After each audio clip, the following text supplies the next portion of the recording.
नमस्कार. प्रबुद्ध भारतमध्ये आपले सर्वांचे स्वागत आहे. नुकतीच महाराष्ट्राचे मुख्यमंत्री एकनाथ शिंदे यांनी ओबीसी आरक्षणासंदर्भात एक महत्त्वपूर्ण सर्वपक्षीय बैठक बोलण्यात आली होती. या बैठकीला वंचित बहुजन आघाडीचे प्रमुख ॲडव्होकेट प्रकाश आंबेडकर हे उपस्थित होते. तर या बैठकीच्या नंतर एक समाज माध्यमावर मंगेश ससाने नामक व्यक्तीने एक भ्रामक आणि चुकीच्या पद्धतीने मांडणी केली आहे. त्या मांडणीमध्ये असे म्हणण्यात आले आहे की सगळे सोयरेच्या व्याख्येमधून एससी आणि एसटी यांना वगळण्यात यावे. ही भूमिका जी आहे ही ओबीसींच्या विरोधात आहे. अशा प्रकारची भ्रामक जी पोस्ट आहे ती त्यांनी केली होती. त्या ॲडव्होकेट प्रकाश आंबेडकर आणि वंचित बहुजन आघाडीची पूर्वीपासूनच भूमिका आहे की मराठा आरक्षण हे ओबीसी मधून देऊ नये. मराठा आरक्षण हे वेगळे आणि ओबीसी हे वेगळे, अशा प्रकारची प्रखर भूमिका ॲडव्होकेट प्रकाश आंबेडकरांची आहे. प्रकाश आंबेडकरांनी 1990 पासून ओबीसीचे जे मंडल आयोग आहेत ते मंडल आयोग लागू करून ओबीसींना सर्व सोयी सवलती मिळाव्या यासाठी लढा उभारला होता.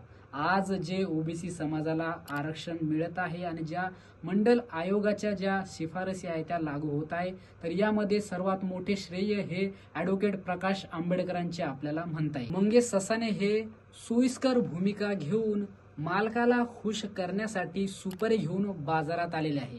2024च्या निवडणुकांमध्ये ओबीसींचे सर्व मते महाविकास आघाडीने पळवून नेली. किंबहुना सुपारी बहादरांनी ही सर्व मते आपल्या मालकाकडे वळवली. याचा परिणाम असा झाला की मराठवाड्यातील सर्व खासदार हे मराठा समाजाचे झाले.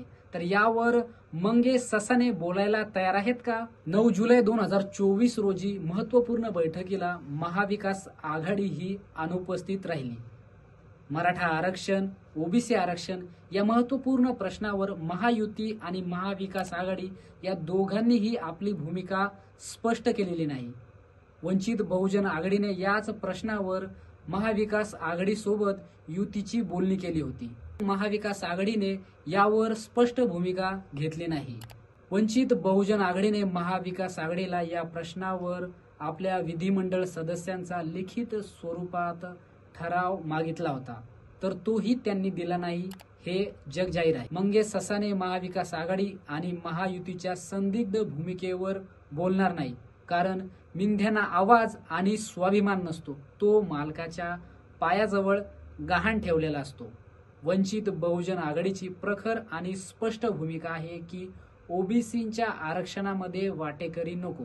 मराठा समाजाचे आरक्षण वेगळे दिल्यास हरकत नाही, पण ओबीसींचे आरक्षण वेगळे आणि मराठा समाजाचे आरक्षण वेगळे असले पाहिजे. ही वंचित बहुजन आघाडीची आणि ॲडव्होकेट प्रकाश आंबेडकरांची पहिल्यापासून भूमिका आहे.